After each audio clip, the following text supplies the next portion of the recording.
Hi friends, my name is Natalie. I'm a dreadlock artist from Ukraine, and in today's video I'm going to show you how I do my knotty textured dreadlocks and braids. So in my shop there is an item, it's very popular, it combines both of these textures, so I decided to show you how I do it. Let's go to the tutorial.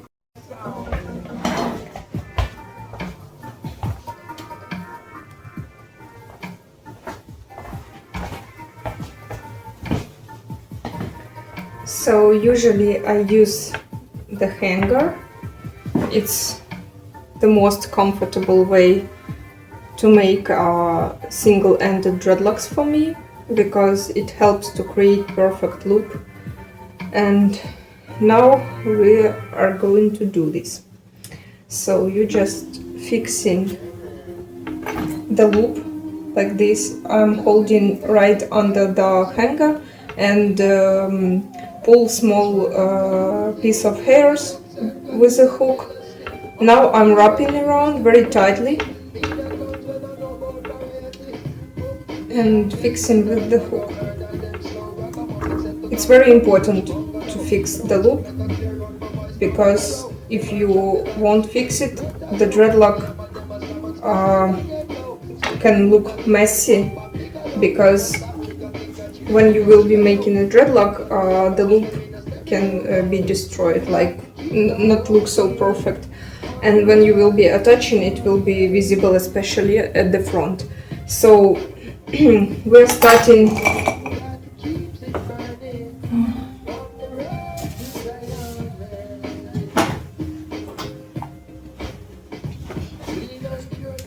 we are starting with this piece of hair.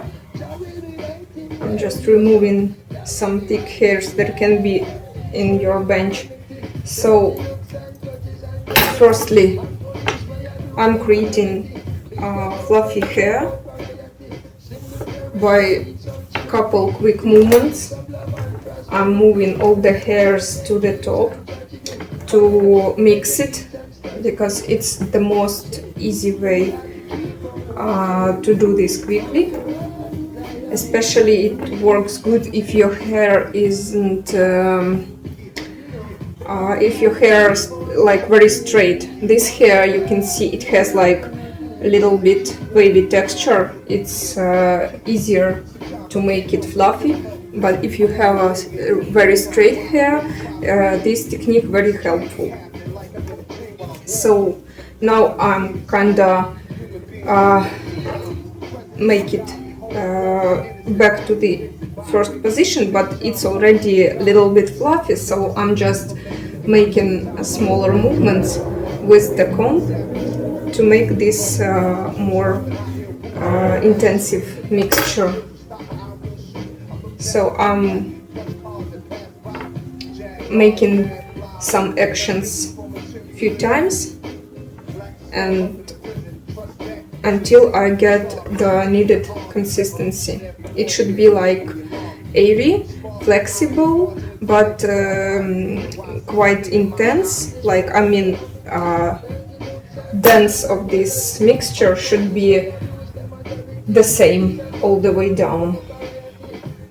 Also, when you do your fluffy base for dreadlock, you should understand that you form the needed length and you form the needed thickness. If you want dreadlock to be thicker, you should move all this hair to the top. Then you will get shorter but thicker dreadlock. And I need to make it as much long as it possible to make it needed length, because I need to make in total 43 centimeters. So I'm starting to crochet. I'm holding a dreadlock very slightly between my fingers. As you can see, I'm a left hand, so maybe it won't be very comfortable to study with this video, but I hope it will be helpful for you. So while I'm crocheting, I turn my hook with like from my face, it looks there, and also I'm holding the dreadlock and wrapping it little bit in the same direction all the time. After 2-3 times I crochet with the hook. I'm moving the hook to the bottom, and at the same time I'm making dreadlocks like twisted little bit, and it goes like it's crocheted the dreadlock by spiral like that. You see it? It's a small chain for made from these movements, and it's holding the dreadlock. You can see it's like already made, and it's quite flexible, it's quite soft, but also it's holding good, and it's very quick technique. So if you can try to do something like that and it will work, I will be very glad for you because this is really quick technique. And you also can regulate how tight your dreadlock will be, so you can crochet it more oftenly or make the bigger distance between this crochet. I mean, like when the hook go inside the dreadlock, it goes like every I don't know, maybe 3 millimeters, maybe 4, maybe 5 sometimes. So if it's if it's necessary to make more tight dreadlock, you go like more often inside with the hook. And if you need to make it like more soft and flexible and airy, then you go like not so often. Okay, so now we have just regular straight dreadlock. So what I'm going to do now, I'm going to turn it into a nutty piece. So I'm holding the end, I'm taking the last pieces of the tail of this brush, the longest, and I'm holding it like that very nicely, and then I'm just moving the dreadlock like that. I'm just moving, it's like on a rail. And now I'm checking the length to get the needed length. So it's too short for me. I need to make it like that. Okay, it will be good. Now fix the end. Also using my hook, you can use any technique you know to fix the strand. Just necessary to be fixed when boiling, if you want to keep this texture. Okay, so here the nutty texture not so necessary because here will be attaching, and then we have like to the bottom it's more nutty. Also, if you feel like it's not enough nutty for you, you can do this like that. You can hold, bend it, and then fix with the hook. That section you want to be bended, and you want to be like nutty textured more than you did already. And this also work, but it could look when you combine this technique, like using not only one but both of them. And then I'm cutting the hairs because these sticking loops and sticking hairs, they make dreadlocks stick one to another, and it's not very comfortable then to wear it. So I'm trying to cut all the sticking loops, hair loops, and also it's not so much, as you can see. This technique so good for me because it doesn't leave too much sticking hairs and stuff, and it's very quick. So we get this dreadlock, and now I will be showing how we boil it. But first I will be showing you another one texture.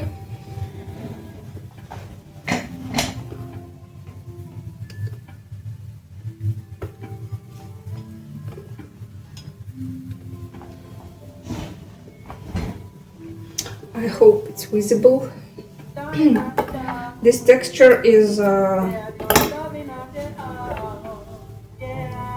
I can say like I made it. Maybe someone made it also, but I didn't sew anything like that because I just wanted to make a mixture to add something to my Knotty dreadlocks, and I decided to make a braids, but straight braids won't look so good.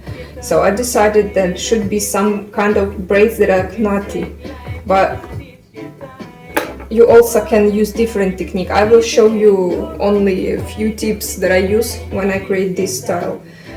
So we need to separate on 3 pieces and then make a fluffy hair of each, but it's not necessary to make them very similar. It's okay even if they will be like a little bit different by size. Firstly, we create the fluffy pieces. It's not necessary to pay too much attention to it because we won't be crocheting it. We just need to braid it down, so it just need to be fluffy somehow. Even if it won't be very regular lengths or regular thickness of each strand, it's okay. It's even better for you to create the texture you want. All helps in this case. I mean, like when you do nutty texture, it's like not perfect looking, so even if you do something wrong, it will be look like it should look like that, you know, like it's supposed to look like this, so nobody knows how it should look like. So as to me is the main facts that you should know about dreadlocks. Dreadlocks should be not very tight because you can make them different looking, but if they will be like very very hard for wearing, it's not important how it look like, you know. And also one of the most it's like close to the previous one is the weight. So if you choose good hair, usually there is no problem with the weight and with itching. But if you use high temperature hair, be careful because it can be like very hard for a person who will wear it. So this is 3 strands I prepared, and we started to braid. Start as usual, just usual braid. I don't recommend to make very tight braid because it will be less flexible and also less airy, which we don't want to. We want it to be soft and nice for the person. So now I will be creating first issue on this braid.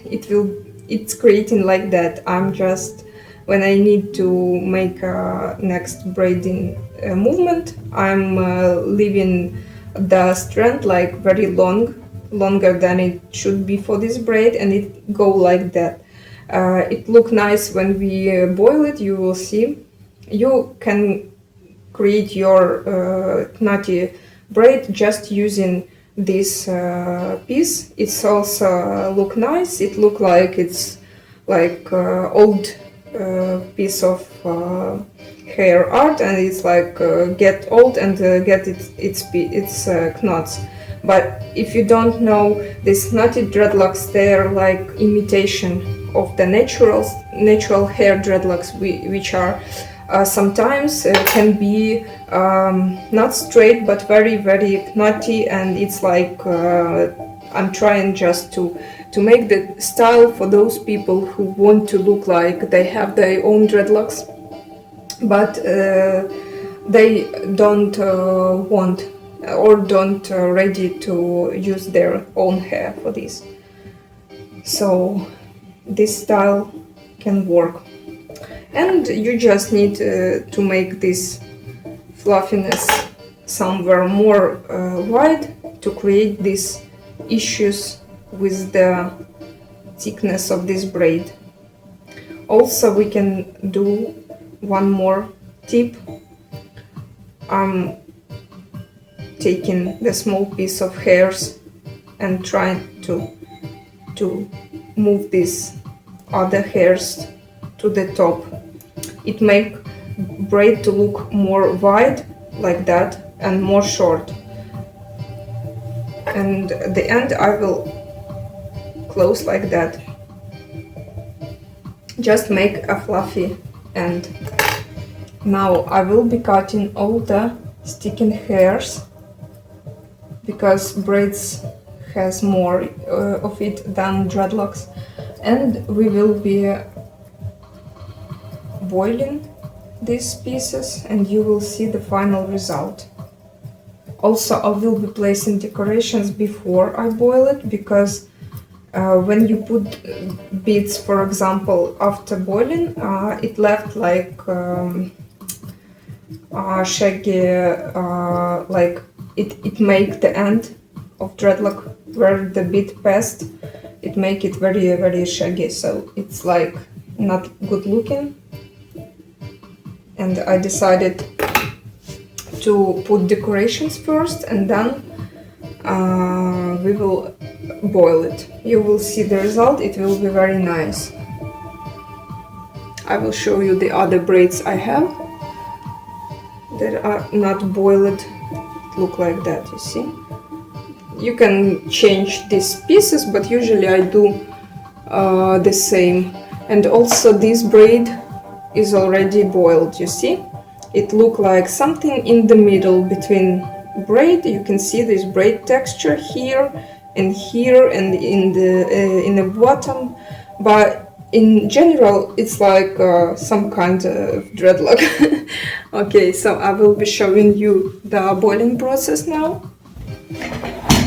Okay, so you will need a boiling water and a bucket and a hanger. If you do finger-ended dreadlock, you will need a hanger. Place the loops like when you make it. I usually place 2 or 3 pieces to make it quicker. And hope you will see what I will be doing. And I start with first piece, just slowly shower with the hot water, and then the second one.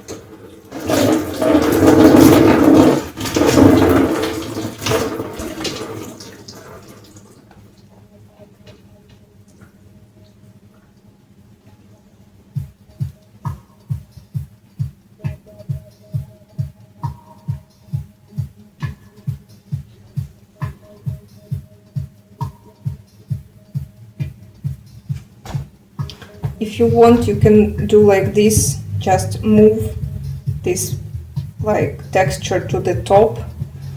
Sometimes it helps to keep it at the top because water move it to the bottom usually.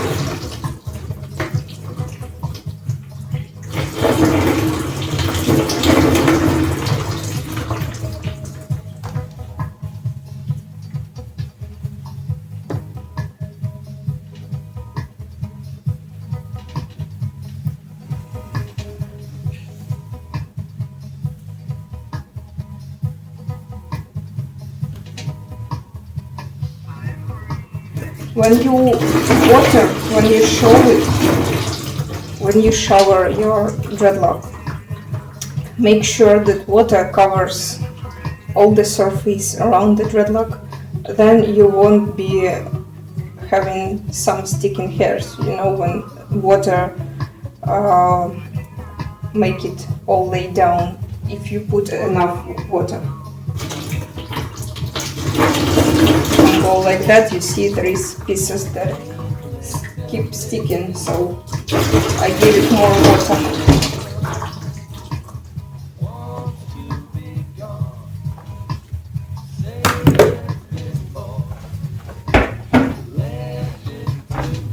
So what we've got here is the pieces and how dreadlock look like when it already dry, or I don't know, it's not dry already, but it's like fixed.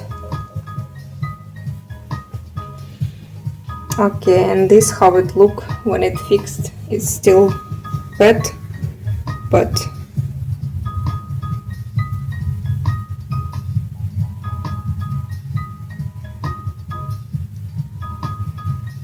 okay. I have a set that was made yesterday and it's already dry. It's like natural blondie color. I don't know, maybe it doesn't show like really light piece, but it's not too dark. You can see. And it's quite flexible and light. And also, I will show you what I mean when I say flexible. When you do these dreadlocks like in a tail, it goes bent like that. It means like it's very flexible and light, and it will be comfortable when you wear it. Also, you can make these dreadlocks more wide and thick if you just take a bigger piece of hair. And also you can make them like extra long and with color transition. And if you're interested in this kind of tutorial, for example, if you're interested in this kind of tutorial, I can make it for you. Just write me in the comments if you want to see how I do my extra long nutty texture dreadlocks with dark roots. This texture can be single-ended and double-ended. I just decided to make it single to make it more natural looking because it's kinda natural style. I don't know. You can see it like very long pieces. I call this style Doja Cat.